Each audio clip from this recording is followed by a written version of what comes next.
I knew that it was the goal, but honestly, I didn't expect to get here so fast. Welcome back to Making Everyday Magic. My name is Shanna, and if you are new here, we are a homeschooling family of 4. We are in our 8th year of homeschooling. We have a 7th grader and a 3rd grader. And today I wanted to talk with you about my transition to support staff.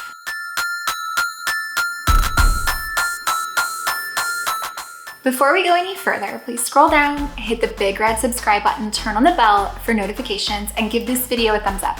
As always, you can find me right on down in the comments or over on Instagram at Making Everyday Magic. Okay, I have been saying this a lot recently in videos that I am filming, and it occurred to me that I might need to pause and take an opportunity to address this directly. So, I don't know how it happened, and I know that it's the goal. So I know that my goal as a parent and as a home educator is that my children will increasingly not need me. I wasn't expecting that transition to happen so early, so soon, right now. So I feel like and continue to feel like my role in our homeschool is more and more simply as support staff. We have been working so hard over the last 8 years of our homeschooling to teach our children independence, to foster not only independence, but the drive to want to keep up with themselves and do it on their own. And somehow, I don't know how, I guess 2024, 2025 is the year in which it happened.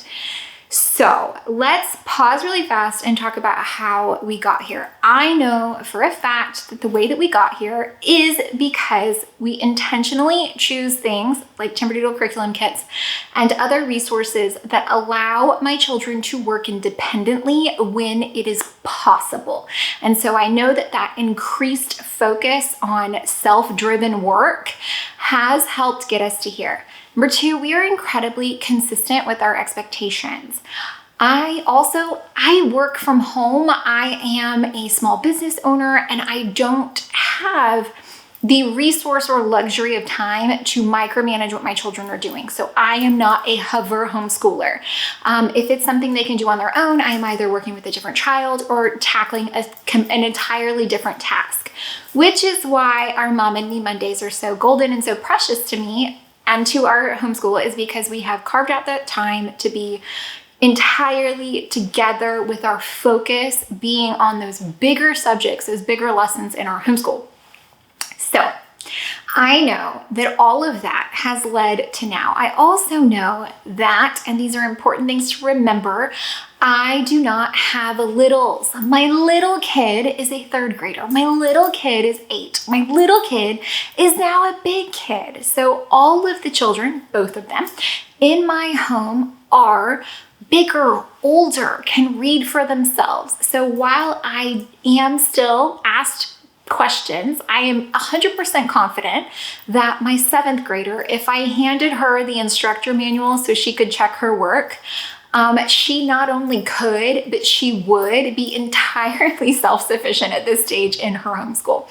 My job is suddenly become support staff. So I am doing the managerial duties. I am making sure that the things get checked. I am setting them up with the pieces. But other than that, the day-to-day operations are kind of no longer in my pocket. Like I said, we are tackling some of those bigger lessons, and there are things that I am still an important piece of in our homeschool, but it is not everything. And especially now that the youngest can read very fluently, it's less and less. So she is able to handle, page a day of geography and page a day even of math. Every once in a while I'll get a question. She is able to tackle these things on her own. Her bigger sister is setting a wonderful example of, we get started at 9, we get our things out, we get going, and we get it going, fast and furious and strong. I mean, so much so that, if Dad works from home and I have a dentist appointment, I come home and the work has still been done because they are doing it themselves. So it has been a wild and crazy shift in our homeschool where I am just kind of help at this point, but I am not sad about it. Now, I know that there are many situations that could play out differently. There are a lot of things that we're using still. In chemistry, I've got to get all of that set up pretty frequently, but if I had it set up, they wouldn't aid me. Our Texas history resources, I'm kind of a little bit curating every week.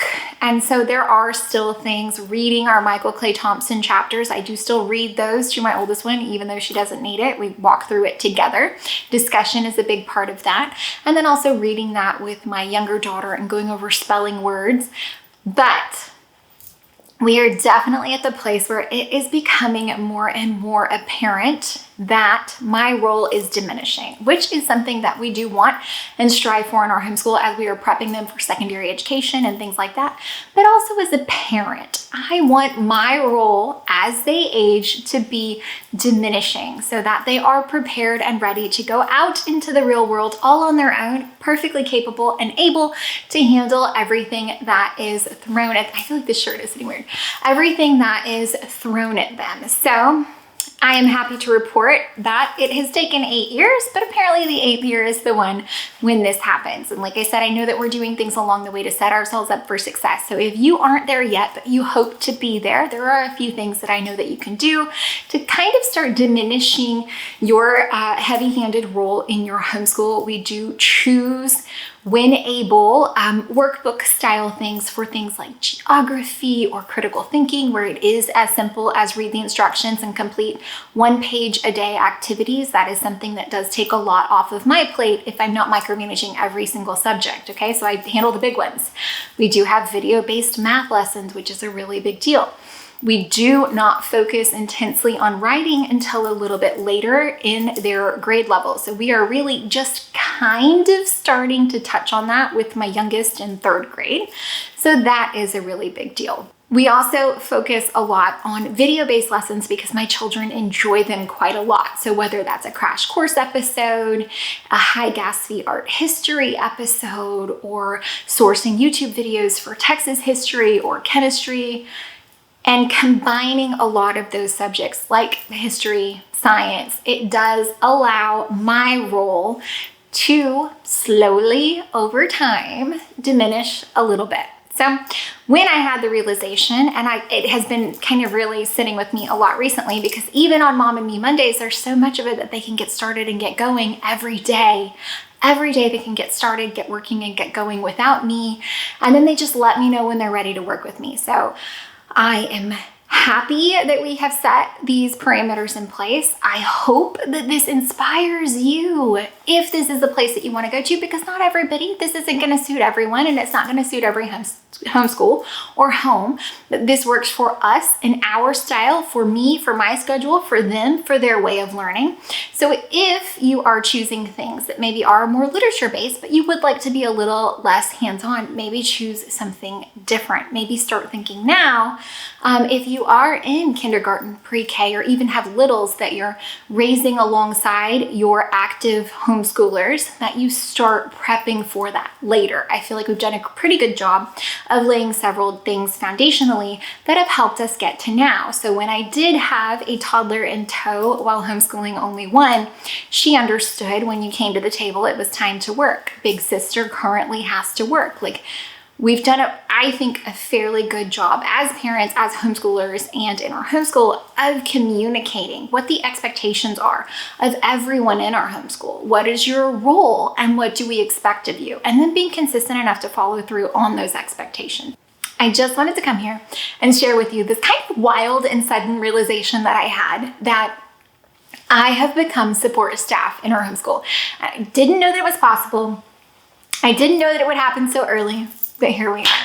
So if you are hoping for a light at the end of the tunnel where you do feel like it is a little bit less you, like I said, there's a few things that you can implement now, but also it's coming for you. Once you have all readers, I'm telling you, the world is a different place.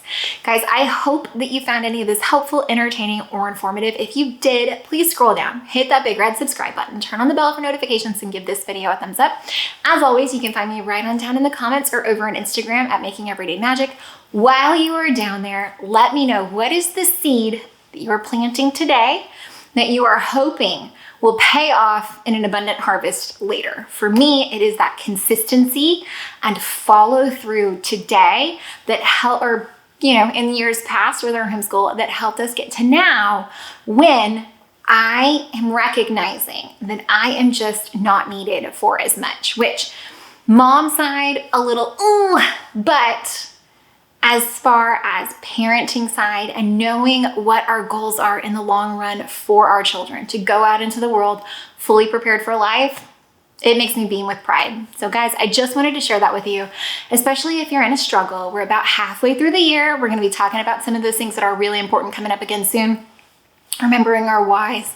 I've recently shared our schedule, so if you want to look at our schedules and see how that's working, we've got morning routines, full day, all of that. And if you have any questions at all, I am always happy to share, even if it is not something that I have direct help with. Someone here does, so feel free to drop them down in the comments.